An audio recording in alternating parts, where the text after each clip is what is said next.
अस्सलाम वालेकुम व्यूवर्स, कैसे हैं आप लोग। आज जी मैं कुछ ऐसा बनाने जा रही हूँ जो घर में हमारे अक्सर बेकार हो जाता है, हमें 3 डब्बे वाले को वो बेचना पड़ता है। वो है ब्रेड।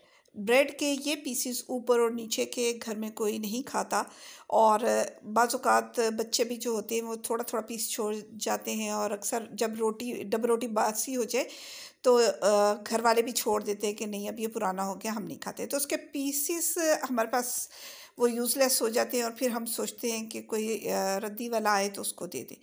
तो हम इससे कुछ चीज़ें बनाएंगे बहुत यूज़फुल सी, और उनके ऊपर ये इस्तेमाल करेंगे।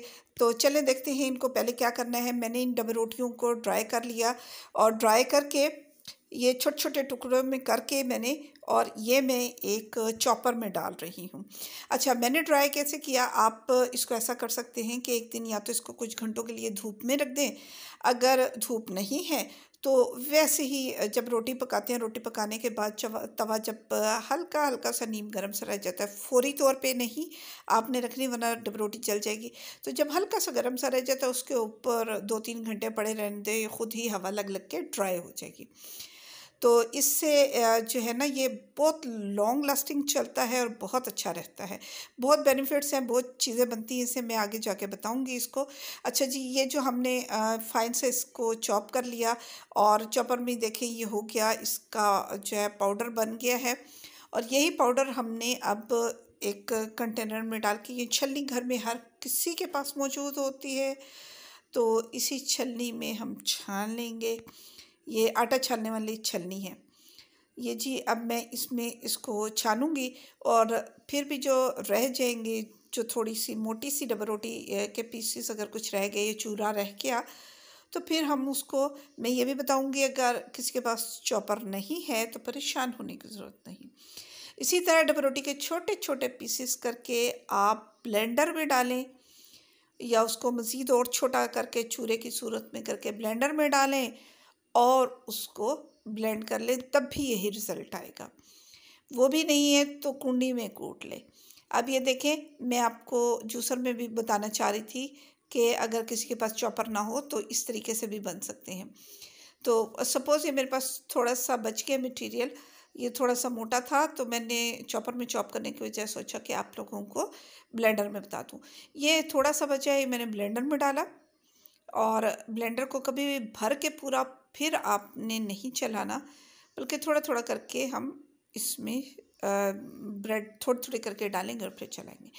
ये मैंने थोड़ा सा इसको अच्छी तरह जो है मशीन को चला दिया। ये अब इसका फाइन सा बन गया है, बुरादा सा। और इसको अब हम मशीन को बंद करके एक तरफ रखेंगे, और ये वाला मटेरियल भी हम छान लेंगे। ये देखिए, अब इसमें कुछ नहीं बचा, ये सब ख़त्म हो गया। इसका मतलब है कि डबर रोटी बहुत अच्छी तरह सूखी हुई थी।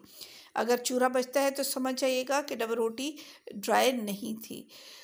और अब जनाब छन भी चुका, और अब मैं एक शीशे के बाउल में इसको शिफ्ट करूँगी। आपने जब भी इसको सेव करना है शीशे की बोतल में रख के, अगर बहुत ज़्यादा दिनों के लिए तो बेहतर है फ्रिज की जो साइड डोर होता है उसमें रख ले। सर्दियों में तो बाहर ख़राब नहीं होता, गर्मियों में फिर थोड़े थोड़े दिनों बाद आपको इसको धूप लगवाते रहना पड़ेगी ताकि कीड़े वगैरह ना पड़ जाए। तो ये देखें जी, मैंने इसको कंटेनर में डाल लिया। अगर आपके पास कोई शीशे का जार या बॉटल है तो शीशे में रखें, प्लास्टिक में हरगिज़ ना रखिएगा। और अब बनाएं जी इससे, चाहे कबाबों में डालें, चाहे कबाबों के ऊपर लगाएं, या चीज़ बॉल बनाएं। आगे कुछ रेसिपीज़ बनाऊंगी, उसमें आप लोगों को बताऊंगी कि किन किन चीज़ों में हम ये ऐड कर सकते हैं। और इस तरह से हमारी फालतू रखी हुई रोटी, डबर रोटी जो थी, वो भी काम में आ गई, और हमारे ब्रेड क्रम्स भी बन गए। बाज़ार से जो मिलते हैं वो बहुत महंगे भी पड़ते हैं और मीठे होते हैं, वो रस के होते हैं, वो हमारे किसी काम के नहीं।